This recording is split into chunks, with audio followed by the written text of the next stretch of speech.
नमस्कार दोस्तों, Rajasthan live study channel पर आप सबका फिर से दोबारा हार्दिक स्वागत है। मैं महेश यादव। अपन ने कल जो क्लास देखी थी इसमें अपन ने अपने प्रारंभ किया था वर्ण विचार से। अपने हिंदी का जो टॉपिक में चालू किया वर्ण विचार। उसमें अपन ने वर्ण विचार के अंदर वर्ण कितने प्रकार के होते हैं, दो प्रकार के अपने वर्ण पढ़े। उनमें फिर अपने चर्चा की कि अपन पहले स्वर वर्णों के बारे में पढ़ेंगे। तो स्वर वर्णों के बारे में अपना चैप्टर चल रहा था कि स्वर वर्ण। तो स्वर वर्ण के संबंध में अपन ने इसके संबंध में एक तो अपन ने पढ़ लिया था इसका अर्थ, इसकी परिभाषा, स्वर वर्ण की परिभाषा क्या है, इसकी परिभाषा के बारे में, स्वर वर्ण कौन कौन से इसके बारे में, और उनकी जो मात्राएं हैं उन मात्राओं के बारे में अपन ने चर्चा की थी। इसके अलावा अपन ने देखा था कि मात्रा काल के आधार पर स्वर वर्णों का वर्गीकरण अपन ने देख लिया था कि मात्रा काल के आधार पर स्वर वर्ण कितने प्रकार के होते हैं, इनके बारे में अपन ने देखा। अब यहाँ से अपन थोड़ा आगे चलते हैं। वैसे दोस्तों आपने यही पढ़ा है कि स्वर वर्णों का वर्गीकरण ज्यादातर मात्रा काल के आधार पर किया जाता है। अब मैं चर्चा करूं थोड़ी सी इसमें और भी अपने। वैसे हिंदी के एक बहुत ही बड़े व्याकरण प्रसिद्ध विद्वान हुए जिनका नाम था, वही प्रसिद्ध व्याकरण जिनका नाम है कामता प्रसाद गुरु। कामता प्रसाद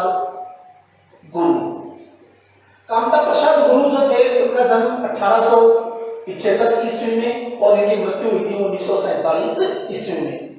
इन्होंने अपने पुस्तक में अपने जो व्याकरण की जो हिंदी व्याकरण की जो पुस्तक थी, इस हिंदी व्याकरण की पुस्तक में इन्होंने स्वरों का वर्गीकरण और आधारों पर भी बताया है। वैसे अपन उसको अलग रूप में पढ़ते हैं। उन्होंने कहा जैसे तो ये कहें क्या बड़े मोटे तौर पर ये पढ़ते हैं कि मात्रा काल के आधार पर। इसके अलावा उन्होंने और भी कहा कि जैसे कि एक तो उत्पत्ति के आधार पर या उत्पत्ति के अनुसार स्वर वर्णों का वर्गीकरण या प्रकार या भेद। एक उन्होंने ये भी किया कि स्वर उत्पत्ति के आधार पर स्वर वर्ण का जो वर्गीकरण है वो दो भागों में किया गया है। एक तो पहला भाग तो है उसका मूल स्वर कहा गया उनको, एक तो उन्होंने नाम दिया कि मूल स्वर, और दूसरा उन्होंने नाम दिया संधि स्वर। इनको संधि स्वर कह दो या फिर आप इनको संध्या स्वर भी कह सकते हो। संध्या स्वर, हालांकि अगर किताबों में पुस्तकों में गाइडों में ये पढ़ते हैं कि मूल स्वर और संधि स्वर और मूल स्वर के बारे में किताबों में पढ़ते हैं, परंतु कामता प्रसाद गुरु जो बहुत बड़े हिंदी के व्याकरण में थे, उन्होंने ये कहा कि उत्पत्ति के अनुसार स्वरों का वर्गीकरण दो भागों में किया गया, तो मूल स्वर और संधि स्वर।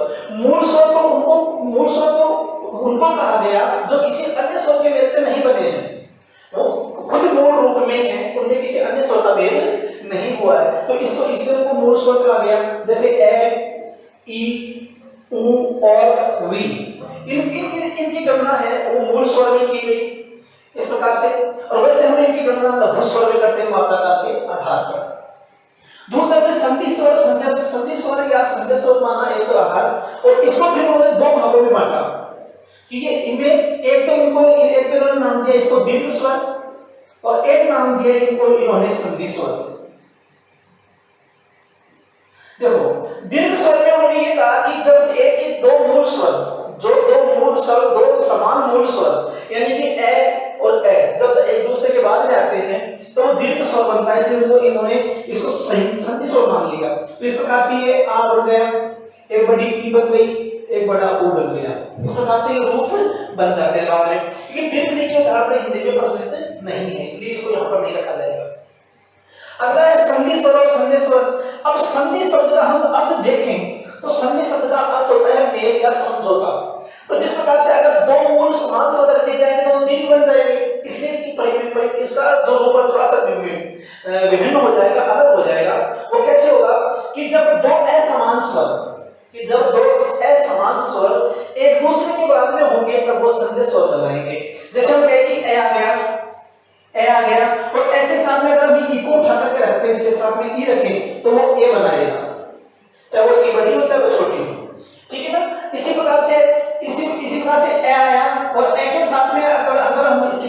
ऊ को रखें तो वो ए बनाएगा।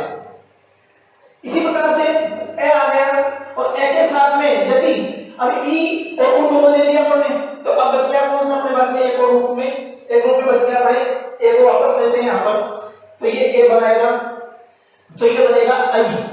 और ये ए के बाद में यदि हम ओ को रखते हैं, इसके साथ में जोड़ते हैं, तो ये बनाएगा फिर औ। इन चार वर्णों को, इन चार स्वर वर्णों को संधि स्वर या संध्या स्वर कहा जाता है। वैसे हालांकि हम किताबों में, अन्य किताबों में, गाइडों में, जो नवी हिंदी व्याकरण रचना बुक है, ऐसी किताबों में हम ज्यादातर को अलग रूप में पढ़ते हैं, संधि स्वर, संध्या स्वर कहा गया है। परंतु इन दो भागों में कामनाप्रसाद गुरु ने अलग वर्गीकरण करके इस प्रकार से बताया है पुस्तक में इन्होंने। तो प्रश्न कभी देखो, प्रश्न ये बनता है यहाँ पर, ऐसा प्रश्न मान लो कि थोड़ा सा घुमा करके दे दे, जैसे ये तो पूछ ले कि कामनाप्रसाद गुरु के अनुसार, कामनाप्रसाद गुरु के अनुसार उत्पत्ति के आधार पर स्वर वर्णों का वर्गीकरण कितने भागों में किया गया है? 2 भागों में किया गया है। कौन कौन से हैं? मूल स्वर और संधि स्वर। अगर ये पकड़ ले के आधार पर कि संधि स्वर या संध्या स्वर को कितने भागों में बांटा गया, तो ये दो, इसके 2 में दोबारा कर दिए, द्वितीय स्वर और संधि स्वर। अब इनमें प्रश्न ये ये प्रश्न बन जाता है, तो इसमें एक प्रश्न तो आपके यहाँ भी क्लियर हो गया कि मात्रा काल के, पहला प्रश्न तो ये हो गया कि मात्रा काल के आधार पर स्वर वर्णों का वर्गीकरण, तो ये तो बन गया, एक तो लघु स्वर, कल अपन ने चर्चा की थी इसके बारे में, और एक हो गया आपका दीर्घ स्वर। वह ये तो मूल रूप से अपन सदा से पढ़ते आ रहे हैं, वो है इसका रूप। ये अपने जो कामनाप्रसाद गुरु की उनकी किताब के अनुसार उन्होंने इसका वर्गीकरण इस प्रकार से किया कि उत्पत्ति के अनुसार स्वर वर्णों का वर्गीकरण मूल स्वर, संधि स्वर, फिर मूल स्वर में या गए और संधि स्वर में ये 2 रूप अलग अलग बन जाते हैं। अब एक प्रश्न इसमें ये भी बनता है कि संध्या स्वर या संधि स्वर वर्णों की संख्या कितनी है? तो जब संख्या की बात करेगा तो इनकी 4 संख्या हुई, ए, आई, ओ और औ। परंतु जब ये प्रश्न करे कि मूल संध्या स्वर कौन से हैं, तो मूल संध्या स्वरों में ए और ओ, इन 2 की गणना की जाएगी, ये मूल है। ठीक है दोस्तों, क्योंकि जब मूल की बात करेंगे तब तो कहेंगे ए और ओ। जब प्रश्न ये बनकर क्या है कि हिंदी में संध्या स्वरों की संख्या कितनी है, तो आप बताओगे 4, ए, आई, ओ और औ। जब ये प्रश्न करे कि मूल संध्या स्वर कौन से हैं, तब आप बताओगे ए और ओ। हालांकि ये थोड़ा सा अपन देखें इसको, तो ये दोनों संधि बना रहे हैं यहाँ पर दोनों मिलकर के, और ये दोनों वर्दी संधि बना रहे हैं यहाँ पर मिलकर के। इसके अलावा यहाँ पर समझ में आ गया दोस्तों, इससे आगे चलते हैं थोड़ा। ये अपने कामनाप्रसाद गुरु के अनुसार इन्होंने एक वर्गीकरण और किया है इनका स्वर वर्णों का, और वो वर्गीकरण उन्होंने इस प्रकार से और किया है, एक वर्गीकरण और उन्होंने अपनी पुस्तक में किया है, और वो वर्गीकरण इस प्रकार से किया उन्होंने कि स्वरों के उच्चारण के आधार पर, यानी कि एक वर्गीकरण वो है, पहला वो हो गया था अपने मूल रूप है जो सदा से पढ़ते आ रहे हैं, दूसरा भी उत्पत्ति के आधार पर पढ़ने पढ़ लिया, दूसरा वर्गीकरण जो कामनाप्रसाद गुरु के अनुसार है उत्पत्ति के आधार पर,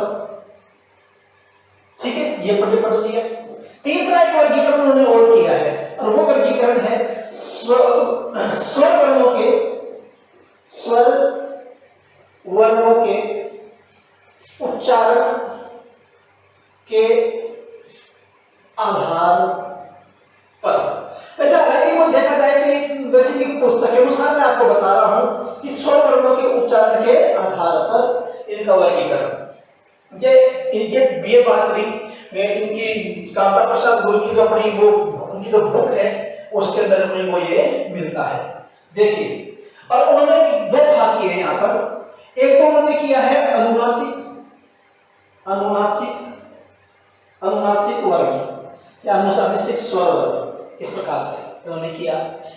ये वैसे पढ़ने सामान्य तौर पे हम इनको वैसे अलग ही पढ़ते हैं, अनुनासिक स्वर वर्ग, अनुनासिक वर्ग, अनुनासिक वर्ग, इस प्रकार से सामान्य तौर पे पढ़ते हैं। परंतु कामनाप्रसाद गुरु के अनुसार उन्होंने स्वर वर्णों को उच्चारण के आधार पर, स्वर वर्णों के उच्चारण के आधार पर की 2 भागों में बांटा, अनुनासिक स्वर वर्ण, और दूसरा इन्होंने बांटा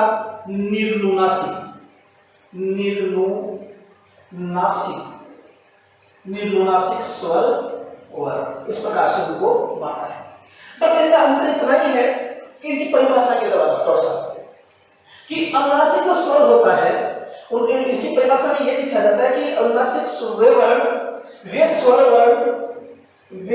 स्वर वर्ण जिनका उच्चारण करते समय वायु का अंश या वायु या हवा मुंह के साथ साथ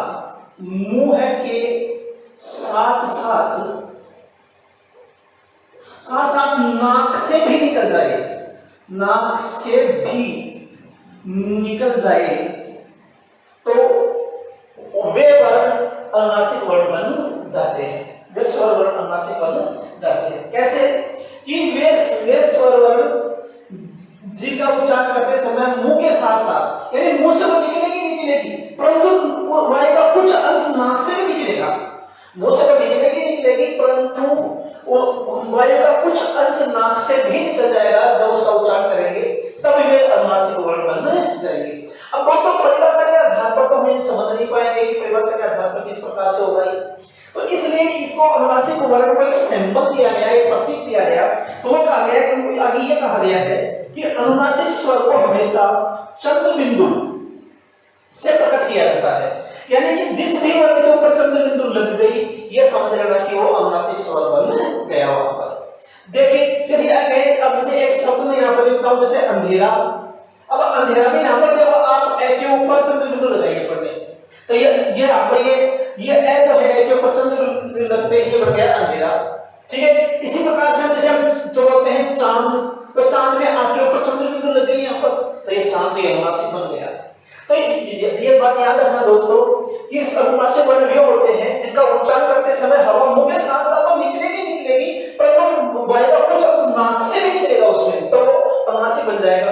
परिभाषा जैसे मैंने थोड़ी देर पहले बताया कि परिभाषा के आधार पर समझ नहीं पाएंगे, तो इसको एक सिंबल दिया गया चंद्र बिंदु कि जिस भी वर्ण के ऊपर चंद्र बिंदु लग जाएगी स्वर वर्ण के ऊपर, वही समझना वो अनुनासिक वर्ण बन जाता है।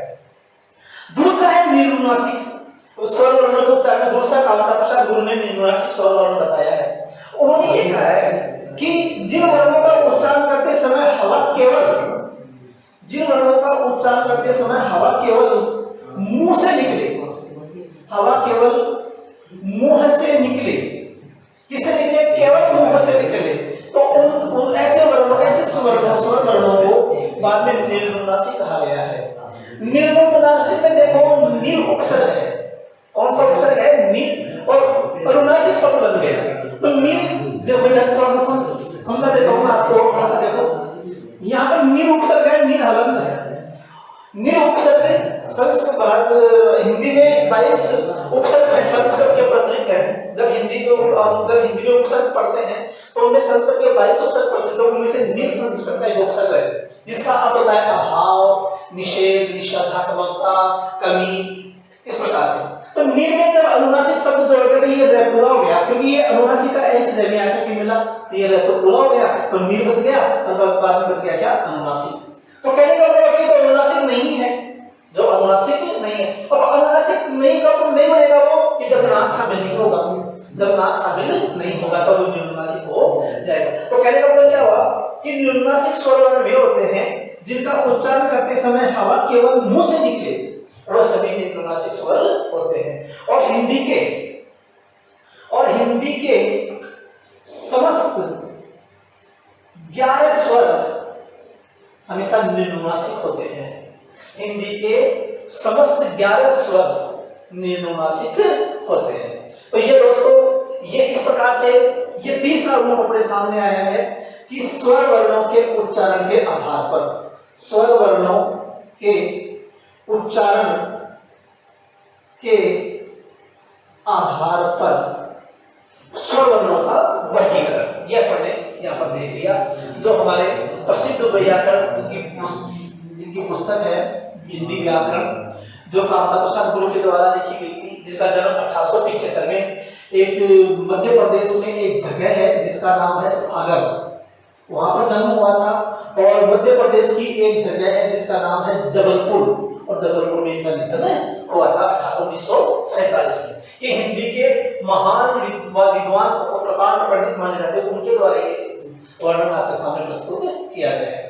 वैसे तो हम स्वर वर्णों में ज्यादातर यही पढ़ते हैं कि मात्रा काल के आधार पर स्वर वर्णों का वर्गीकरण दो हो गया, लघु स्वर और दीर्घ स्वर। और लघु स्वर और दीर्घ स्वर के बारे में पिछली क्लास में चर्चा की थी कि लघु स्वर वे होते हैं जिनका उच्चारण करने में समय कम लगता हो और दीर्घ स्वर वे होते हैं जिनका उच्चारण करने में समय ज्यादा लगता हो। इसकी चर्चा अपने पूर्व क्लास जो थी अपने उसमें कर ली थी। अब दोस्तों हम थोड़ा आगे चलते हैं और आगे चलने के बाद में थोड़ा सा हम स्वर वर्ण के बारे में और चर्चा करते हैं। देखो यहाँ पर प्रश्न तो हो सकता है, अगर एग्जामिनर प्रश्न करना चाहे तो ये भी कर सकता है कि उत्पत्ति के आधार पर स्वर वर्णों का भेद बताइए। तो उत्पत्ति के आधार पर स्वर वर्ण दो प्रकार के हो गए, मूल स्वर और संधि स्वर। और ये भी कर सकता है कि उच्चारण के आधार पर स्वर वर्णों का वर्गीकरण कीजिए, तो वो हो जाएगा अनुनासिक और निम्नानुनासिक। इसके अलावा दोस्तों अब आगे का हम आगे के चैप्टर में इसमें एक चीज और होती है। देखो हम किताबों में 3 पढ़ते आ रहे हैं, साथ साथ में एक चीज और पढ़ते हैं और वो है नासिक्य। और वो एक रूप होता है वो नासिक्य वर्ण। उसे नासिक्य वर्ण कहेंगे, नहीं कि स्वर वर्ण कहेंगे उसको। यहाँ पर नासिक्य वर्ण कहेंगे। कैसे कहेंगे? क्योंकि प्रत्येक वर्ग का, हम व्यंजन की बात कर रहे हैं तो व्यंजन वर्णों को 5 वर्गों में बांटा गया है, क वर्ग, च वर्ग, ट वर्ग, त वर्ग और प वर्ग। इन प्रत्येक वर्ग का जो पंचम वर्ण होता है वो हमेशा नासिक्य होता है। इसलिए उसको क्योंकि उसका उच्चारण नासिका से होता है, इसलिए नासिक्य हो गया। जैसे हम बात करें नन, य, अण, न और म, ये नासिक्य। इसके अलावा एक रूप और आता है अनुस्वार, ये नासिक्य वर्ण होते हैं। ठीक है, इसकी चर्चा अपना आगे करेंगे। इसके आगे अपन बात करते हैं दोस्तों स्वर वर्णों के संबंध में तथ्यों के बारे में। अब हम थोड़ा आगे चलते हैं स्वर वर्णों के बारे में। अगली चर्चा में अपन देखते हैं कि जाति के आधार पर स्वर वर्ण कितने रूप पढ़ लिए पढ़ने, अर्थ हो गई, परिभाषा हो गई, मात्राएं पढ़नी पड़ रही, स्वर वर्ण कौन से वो पढ़ लिए। इसके अलावा 1 2 3 4 ये रूप पढ़ने के ऊपर अपने चर्चा कर ली। अब जो अगला है जाति के आधार पर स्वर वर्णों का वर्गीकरण। जाति के आधार पर स्वर वर्णों का वर्गीकरण, ये देखो जाति के आधार पर स्वर वर्णों को 2 भागों में बांटा गया है। कि जाति का मतलब क्या है? जाति का मतलब एक तरीके से वर्ण कहें या एक ही समुदाय के हों, वो एक तरीके से जाति बन गया। जैसे तो इसको 2 भागों में बांटा गया है जाति के आधार पर। देखो एक तो बन जाता है सजातीय वर्ण, सजातीय स्वर वर्ण, या हम इसको सवर्ण स्वर भी कह सकते हैं।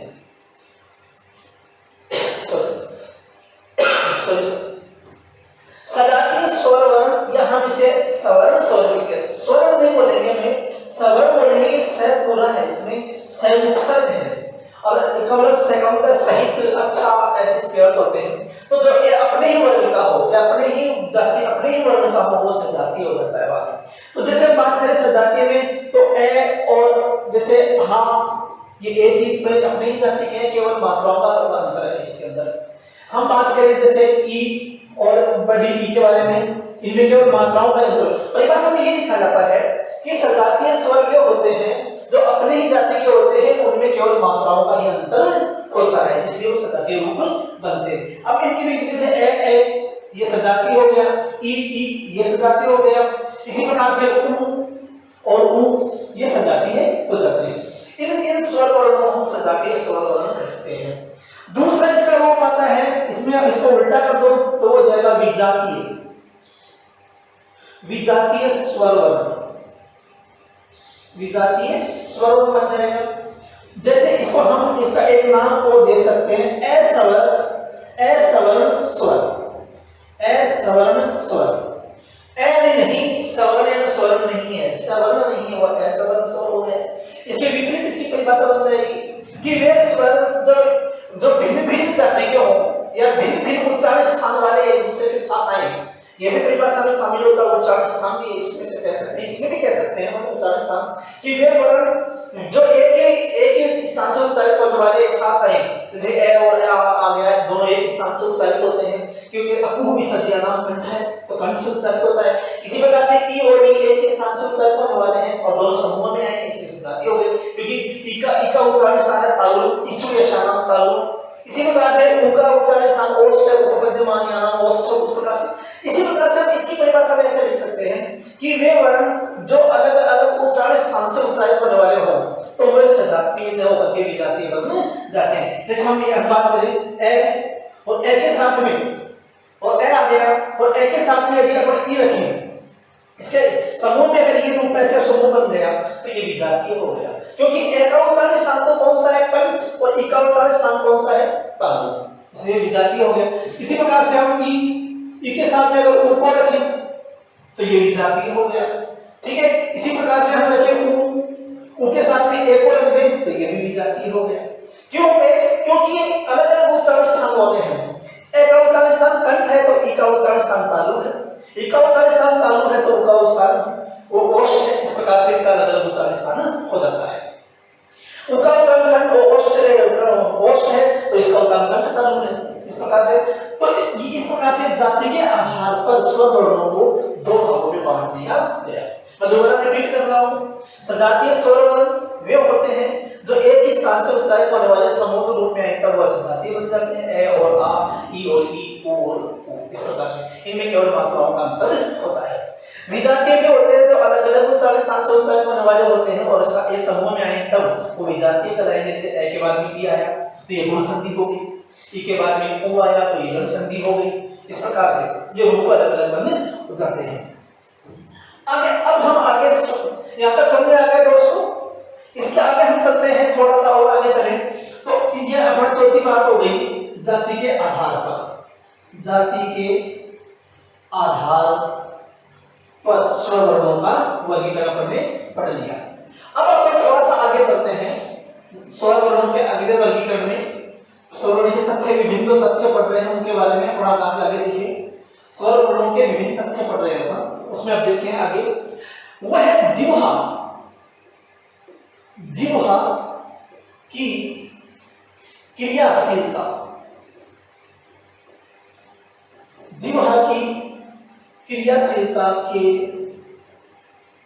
आधार पर, जिह्वा की क्रियाशीलता के आधार पर आप जीवा चाहे ऐसे भी लिख सकते हो और कई बार जीवा इसी प्रकार ऐसे शॉर्ट रूप में इस प्रकार से लिखा हुआ भी आता है, ठीक है ना। ऐसे भी आप लिख सकते हो, ऐसे भी लिख सकते हो, ऐसे इस प्रकार से। देखिए एक चीज का ध्यान देना, यहाँ पर जब हम इसको खोलते हैं, थोड़ा मोटा लिख करके मैं आपको समझाता हूँ। जैसे जी आ गया, ये है और इसके पेट में अंदर की तरफ घुसा हुआ है वाह। तो इस प्रकार से ये देखो यहाँ पर मैं इसको अगर ढक लूंगा तो ये वाह पूरा दिखाई देगा, पूरा है यहाँ पर।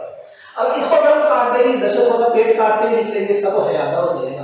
कहने का मतलब ये है कि जब भी कोई वर्ण किसी वर्ण के नीचे जाता है तो याद रखना दोस्तों, नीचे जाने वाला वर्ण हमेशा स्वर युक्त होता है और जिसके नीचे गया है वह स्वर रहित होता है।